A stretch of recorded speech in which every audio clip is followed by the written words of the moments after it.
Hello guys, എല്ലാവർക്കും എൻ്റെ YouTube ചാനലിലേക്ക് നല്ലൊരു നമസ്കാരം. പിന്നെ ഇന്ന് ഹാപ്പി ന്യൂ ഇയർ ആണ്. എല്ലാവരും നല്ല സന്തോഷമായിരിക്കട്ടെ, സന്തോഷത്തോടെയും ആരോഗ്യത്തോടെയും സമ്പൽ സമൃദ്ധിയോടും കൂടി കഴിയട്ടെ എന്ന് തന്നെയാണ് വിചാരിക്കുന്നത്.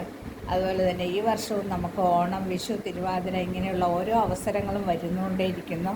അപ്പോൾ ഈസ്റ്റർ, ക്രിസ്മസ്, ദീപാവലി, അപ്പോൾ ഓരോ ആഘോഷങ്ങൾ വരുമ്പോഴും നമ്മൾ നമ്മുടെ അച്ഛനമ്മമാരെ ആദ്യം ഓർക്കണം. കാരണം അവരെല്ലാം ഉണ്ടായിരുന്ന കാലത്ത് നമ്മളെല്ലാവരും ഒത്തുകൂടിയ ആ ഒരു നല്ല കാലം അത് നമ്മുടെ മനസ്സിലേക്ക് ഓടിയെത്തണം. അതുപോലെ തന്നെ ഇനിയും നമ്മൾ മറ്റ് ജീവിച്ചിരിക്കുന്ന എല്ലാവരും കൂടി ഒരുമയോടും ഒത്തൊരുമയോടും കൂടി തന്നെ കഴിയാൻ ശ്രമിക്കണം. അതുപോലെ തന്നെ ആരുമായിട്ടും വഴക്കുണ്ടാക്കുവാനും പിണങ്ങുവാനോ ഉള്ള സാഹചര്യം ഉണ്ടാവരുത്.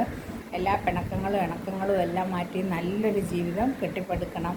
അപ്പോഴാണ് നമുക്ക് ഈശ്വരൻ എല്ലാ സമ്പാദ്യങ്ങളും സന്തോഷവും സമാധാനവും തരികയുള്ളൂ. അതുപോലെ തന്നെ പറ്റുമെങ്കിൽ എല്ലാം നമ്മൾ അമ്പലത്തിൽ പോകണം. ഒരുപാട് പൈസയൊന്നും അമ്പലത്തിൽ ഇടണ്ട. നമുക്ക് പറ്റുന്ന രീതിയിലുള്ള പൂമാലകളോ എണ്ണയോ ചന്ദനത്തിരിയോ കർപ്പൂരമോ അങ്ങനെയുള്ള സാധനങ്ങൾ സമർപ്പിച്ചാൽ മാത്രം മതി. ഭഗവാൻ ഏറ്റവും ഇഷ്ടം മാല കെട്ടി കൊടുക്കുന്നതാണ്. അപ്പോൾ അങ്ങനെയുള്ള കാര്യങ്ങളെല്ലാം ശ്രദ്ധിക്കണം ഗൈസ്. ഓക്കെ, അപ്പോൾ എല്ലാവർക്കും ഹാപ്പി ന്യൂ ഇയർ.